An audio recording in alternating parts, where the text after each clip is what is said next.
दक्षिण मिले। सत्यापन करेंगे। महुआ मित्रा,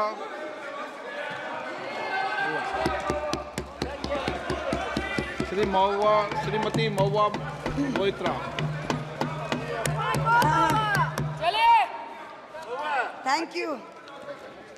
Honorable Speaker, sir, my esteemed colleagues in the 18th Lok Sabha, I stand here on behalf of my party. Mr. Prime Minister, Honorable Prime Minister, I would really request you, since you've been here for the better half of 1 hour, ये भी सुनते हुए जाइए sir, डरिए मत sir, डरिए मत, 2 बार आ गए sir, you came to my area twice during the campaign sir, आज तो सुन के जाइए sir, never mind, my bad luck. Honorable Speaker sir, Rahul, Honorable Speaker sir, my esteemed colleagues in this newly constituted 18th Lok Sabha, I stand here on behalf of my party, the All India Trinamool Congress. कोई बात नहीं, वो मेरे LOP है, वो already मुझे सुन चुके हैं, वो मेरे LOP है. Honorable Speaker sir, my esteemed colleagues, in this 18th Lok Sabha, I stand here on behalf of my party, the All India Trinamool Congress, to speak on the Honorable President's address. The last time I stood here, sir, I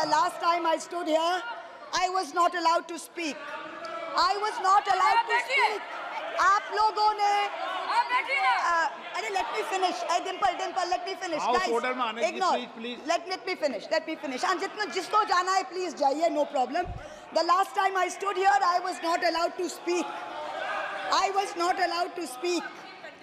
But the ruling party has paid a very heavy price for throttling the voice of one MP.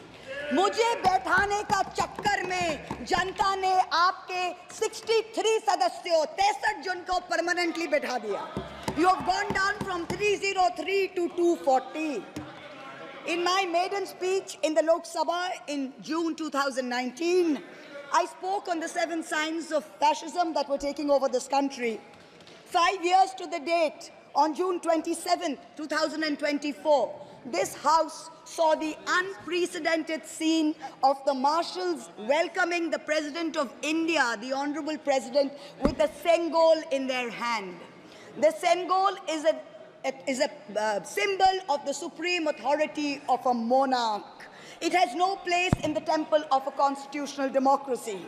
But, Honorable Speaker, sir, it is understandable why this happened, because the BJP has still not understood that their 303 brute majority, their Rajtantra, has been reduced to a 240-seat minority by the Loktantra. They are still living in the world of the Sengol.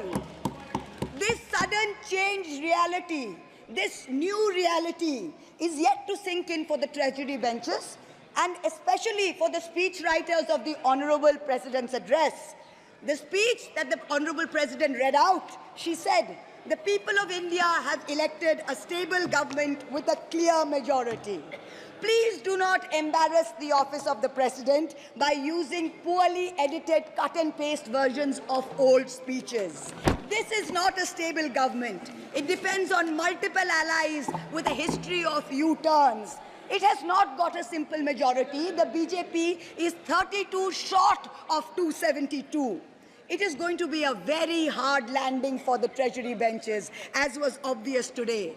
This time, there are 234 warriors this time, firmly united, and we have walked through fire to walk through these doors, so you will not be able to shut us up this time the way you did last time. There are numerous statements in the Honorable President's address that defy even a tenuous link to truth and to reality. Like in my 2019 maiden speech when I spoke on 7 signs, today I have picked out 6 themes from the Honorable President's address, and I will analyze how each of them is an exercise in fallacy and exercise in untruth. The address covers many issues, but I have chosen 6 themes. The first theme, the Northeast. The Honorable President's address says that the government has increased allocation for the Northeast by 4 times, has worked for increased and lasting peace in the area. Now, have one question. Why is the word Manipur nowhere in the speech? Why do we refer to the generic Northeast? During the Lok Sabha campaign, the BJP, the ruling party, the Honorable Prime Minister mentioned many words beginning with the letter M. Musalman, Mullah, Madrasa, Mughal, Mutton, Machli, Mujra, Mangal Sutra, but not once did they mention Manipur. We don't need to act east. The government says we want to act east. We don't need you to act east. Look east, walk east, and most important, embrace east. I stand here for my brothers and sisters of Manipur, and I quote the revolutionary poet Pablo Neruda. One morning the bonfires leapt out of the earth. One morning the bonfires leapt out of the earth, devouring human beings. And from then on, the fire. From then on, blood. Come, see the blood on the streets. Come, see the blood in the streets. Please go to Manipur, see the blood in the streets. The second theme in the President's address, women empowerment. The speech says, women in our country have been demanding greater representation in the Lok Sabha and Vidhan Sabhas, and today they stand empowered by the Women's Reservation Act. This is a complete untruth. Firstly, you conveniently delayed reservation for women in parliament because you actually fear women. Yes. You fear Nari Shakti. Yes. You want their support, but you certainly don't want us here. The 17th Lok Sabha had 78 women, 14.3%. The 18th Lok Sabha, this Lok Sabha has only 74 women. Yes. 4 women less than last time, only 13.6%. The ruling party, the BJP, had called a special session to bring in the Women's Reservation Bill.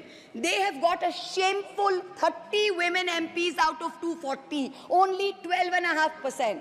It is only Mamata Banerjee's Trinamool Congress that in 2019 had 37%, and even this time has got 38%.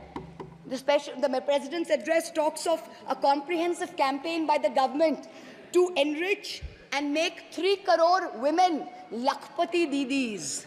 All that we have seen so far is a far more comprehensive campaign to make 1 Arabpati Dada. I'm sure I don't need to take his name in this house. I'm sure we all know who we are talking about. The third theme, Kashmir. The address mentions that after decades of shutdowns and strikes, the Kashmir Valley has voted in an atmosphere of stability and security. But if abrogating Section 370 was such a good idea, why did the ruling party, the BJP, not even dare to put up candidates in the 3 valley seats of Anantnag, Baramulla and Srinagar? If 370 was such a big deal and you were going to campaign on the basis of 370, you did not even dare to fight the seats. The Kashmir Valley has voted in MPs who were against your 2019 decision. You downgraded Ladakh into a union territory. You told them it was a temporary move. Today, 5 years later, the Ladakhis are still waiting. They have not got back their statehood. You have not given them a legislature. You have not included them in the 6th schedule. You have not given their demand of 2 separate seats of Leh and Kargil. As a result, in the current Lok Sabha, the Ladakhis have relegated you to 3rd position in the Lok Sabha. You lost it. The 4th theme in the Honorable President's address, the Election Commission of India. The speech expresses gratitude to the ECI for conducting the largest election in the world.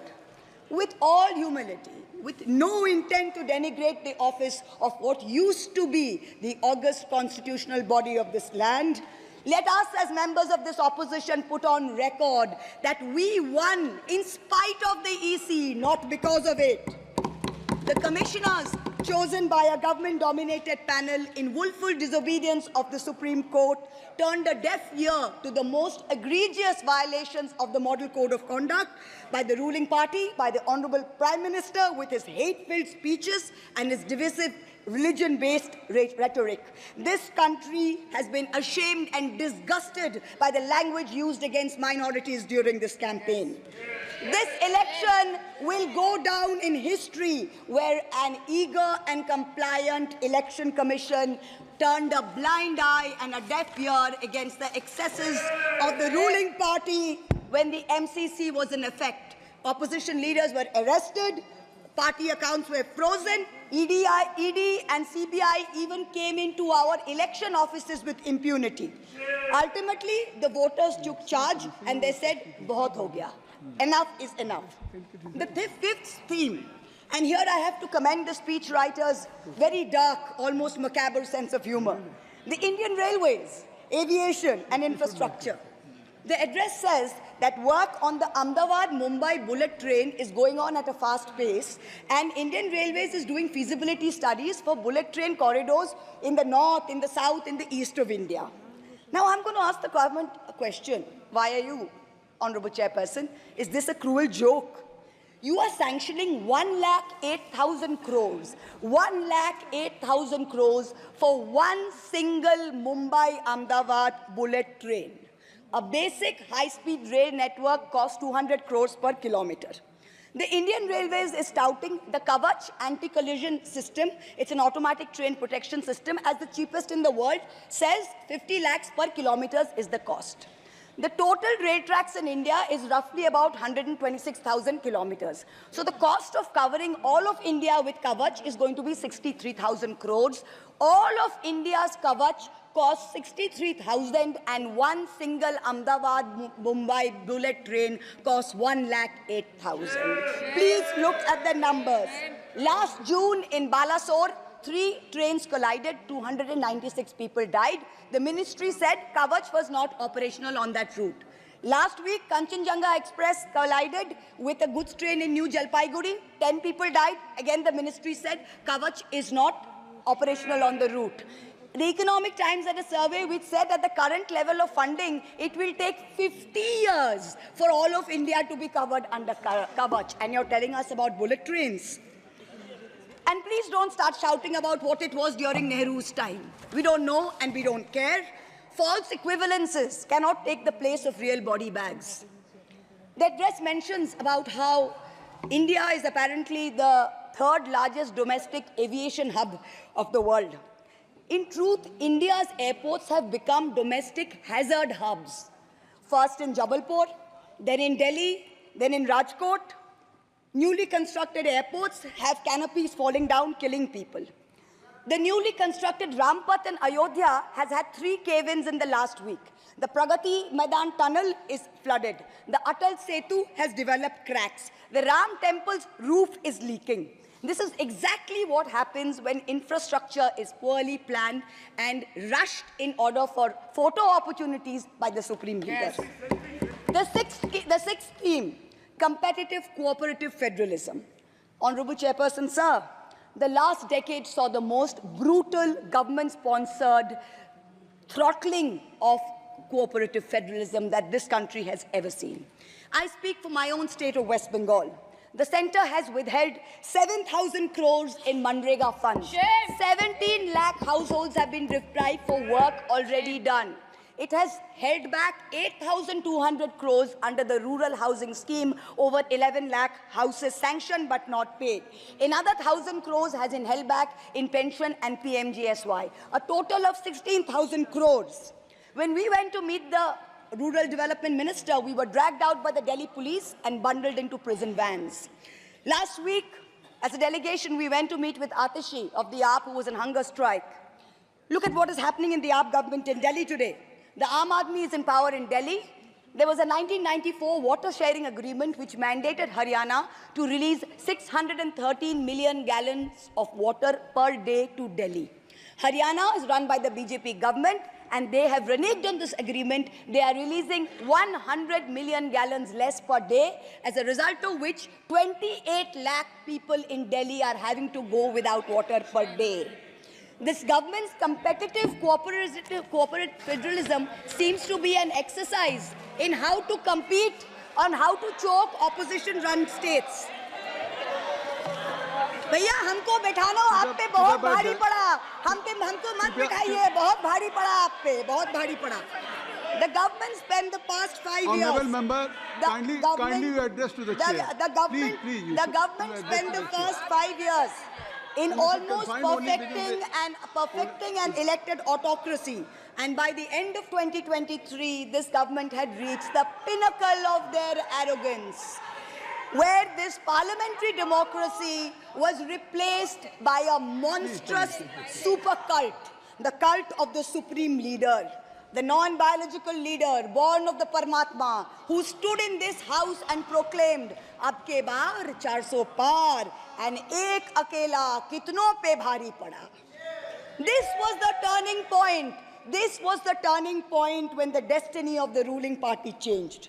Whether in Greek mythology, whether in Indian mythology, if you act with arrogance towards the gods, you will be punished. We have 33,000 gods in India. But in our democracy, the most supreme of them is the Gana Devata, the Lord of the people, and they have punished you. You may have formed a government again, but yours is a Pyrrhic victory. A victory which inflicts such a devastating toll on the victor that it is tantamount to a defeat. In Bengal, the supreme leader started his Vijay Sankalp Yatra on March 1st in the constituency of Arambagh, then came to Krishnanagar, then came to Barasat, ended on May 29th in Calcutta. मेरे ऊपर तो विशेष कृपा की उन्होंने दो बार आए. The BJP lost all these seats. The Honorable Prime Minister did 23 campaign meetings in Bengal and lost in 20 seats. In Maharashtra, the Honorable Prime Minister campaigned in 18 seats. The NDA lost in 15 of them. Ek akela kitno pe bhari pada. In Punjab, he campaigned in Hoshiarpur, in Jalandhar, in Patiala, in Gurdaspur. The BJP all lost all the 4 seats. Ek akela kitno pe bhari pada. In Rajasthan, he campaigned at Banswara with the most disgraceful references to Muslims. In outright violation of the law, the EC kept quiet. Not only did the BJP lose Banswara by over 2 lakh votes, the BJP, which had won 25 on 25 in 2019 and won the state government only months ago, came down to 14 seats. Ek akela kitno pe bhari pada. 3 states, Uttar Pradesh, Maharashtra and Bengal, account for 170 seats. That is exactly 1/3 of India. The BJP won in only 54 of them. Ek akela kitno pe bhari pada. In 2019, the Prime Minister, the Honorable Prime Minister, had taunted the now leader of the opposition by saying that he must have used a microscope to find that one single seat in India where the minority were in majority. Honorable Chairperson, sir, it is so ironic that today the majority needed no microscope to turn the BJP into a minority. जहाँ भी majority है, वहीं आप ही minority बन गए. आप तो घुस-घुस के मारने वाले थे ना, इस बार तो जनता ने घुस-घुस के मार दिया. The treasury benches have always claimed that the opposition lacked in hard work and in merit. We are all part of a Parivarvad. We are dynasts. Whereas they are proud to be part of a meritocracy. They are proud to be part of a Modi ka parivar. How ironic is it today that 20 ministers in the union cabinet are dynasts? How ironic is it that the Honorable Prime Minister has to take to social media himself to tell people that no, it is not Modi ka parivar, it is NDA, the Nitish Naidu Dependent Alliance. In January, the Honorable Prime Minister consecrated the unfinished Ram temple in Ayodhya. He said he was tasked with the divine duty of bringing Ram Lalla home. The Ram Mandir was going to ensure that not only would the BJP cross 400 seats, but that this government would last 1,000 years. The last time in history that we heard of a 1,000-year vision was during the Third Reich. This was the second time that we've heard of it. But then ultimately, Lord Ram said, stop, not in my name. Oti dorpe hoto Lanka. Too much arrogance, too much pride caused you to lose the kingdom of Lanka. The BJP lost in Ayodhya, Faizabad, where the temple is.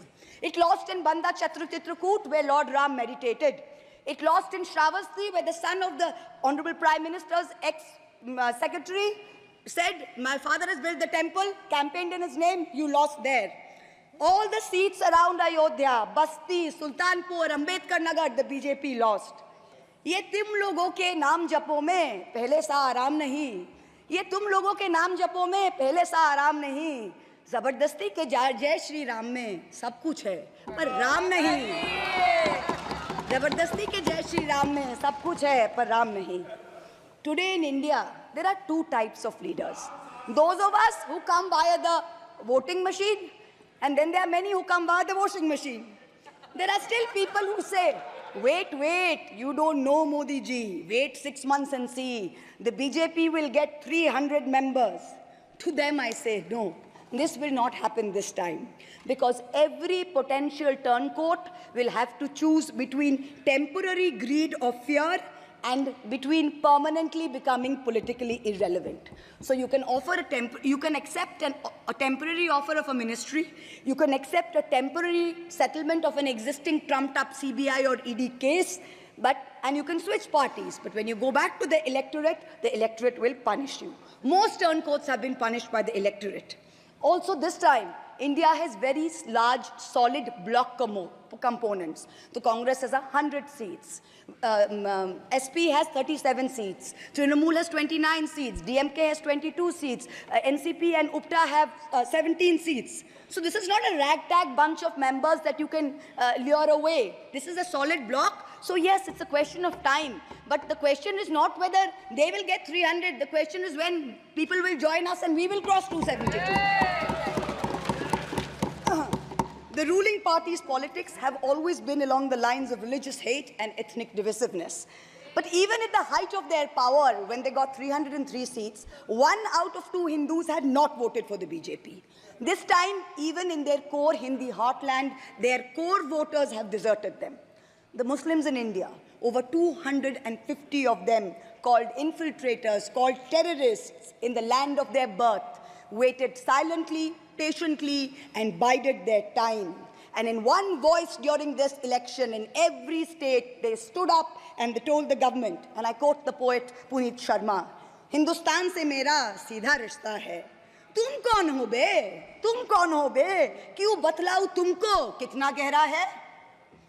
The Dalits, whom the BJP paid lip service to for so many years, realized that even the talk of 400 seats meant that Baba Sahib Ambedkar's constitution was in danger, and they deserted the party.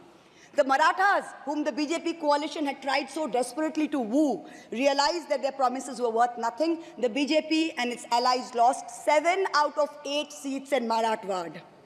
The Jats, the careers of their youth at risk with this ill-conceived Agniveer scheme, their farming livelihoods threatened, their female wrestlers manhandled. They vented their ire at the ballot box. Ultimately, it was the BJP's policies of exclusion, not inclusion. You wanted to exclude everybody, and that was your undoing. You didn't need Muslims. You trampled on Dalits. You ignored farmers. You ignored Jats. You marginalized Kashmiris. Well, they consolidated their voice during this election pan-India, and today they don't need you. That's the message they've given you during this election. ये देश ही अपना हासिल है जहां राम प्रसाद भी बिस्मिल है. मिट्टी को कैसे बांटोगे? सबका ही खून तो शामिल है. That's what they said. You can't divide us. You can't do it anymore. This new India, this new frame of reference is going to be very hard for a lot of interest groups. Perhaps the first casualty is the legacy media. The Godi media was its own worst victim. The brown-nosing TV anchors and online trolls lied, spread fake information, amplified the government's propaganda. So-called psephologists who actually had printing contracts from the government of India were on TV 24/7 acting like the election was a done deal. There was no need for voting. The BJP had already won. Media moguls organized conclaves where they prostrated themselves before the Vishwa Guru. Anchors used staged interviews and set up scripts. In short, the media had lost all credibility. So when you asked the people during surveys which way they voted, they didn't trust you and they didn't tell you the truth, which is why you got it wrong. Ram Kamal Jha, the editor of the Indian Express, remarked that some media owners were so comfortable on their knees that it hurts to stand up. To them we say, please stay where you are. There is a new generation of journalists in India today with spine, with integrity, and with courage. A media you have done your best to silence with fake cases and attempts and censorship, but they have survived and they will thrive in the digital space. I will also touch upon another pillar in our democracy, the judiciary. 2 days ago, the Honorable Chief Justice of India, while on a visit to Calcutta, remarked that judges were not deities. They are here to dispense justice with compassion. Just as one can't be partly pregnant, you are either are or you're not. Justice and democracy too must be absolute. They cannot partly be in effect. The retirement age for High Court justices is 62, and the retirement age for Supreme Court judges is 65. Now, this has unfortunately contributed to High Court judges kowtowing to the Supreme Court Collegium and to the government for a last-minute elevation to be able to serve for 3 more years and then qualify for further sinecures, such as the head of the Lokpal, the head of the National Human Rights Commission, chairman of various tribunals. It has come to such a state that opposition leaders framed in politically motivated cases are denied and bail and denied justice simply because judges are even scared to touch their case for fear of offending the government. Today I say, the poorest people in India who have perhaps the most to lose from offending the government in power, they have shown spine and risen to the occasion. Your lords and ladyships, heed thy inner voice, have a spine, rise to the occasion. 7 months ago, on the 8th of December, this house was transformed into a Kuru Sabha, presided over by a blind Dhritarashtra, where Dushashan Darbaris made every attempt to disrobe Draupadi. The Ethics Committee that voted to recommend my expulsion on the 9th of November, they voted 6-4, had 10 members and 1 chairperson. Of the 5 Lok Sabha members from the BJP, 4 have not returned to the House. The chairperson, a BJP member, has also not returned. The Congress turncoat from Punjab who voted against has also not returned. The BJP lady MP from Maharashtra who started the debate in the House on behalf of the BJP has also lost. Much like Lord Krishna protected Draupadi, the people of Krishnanagar have protected me.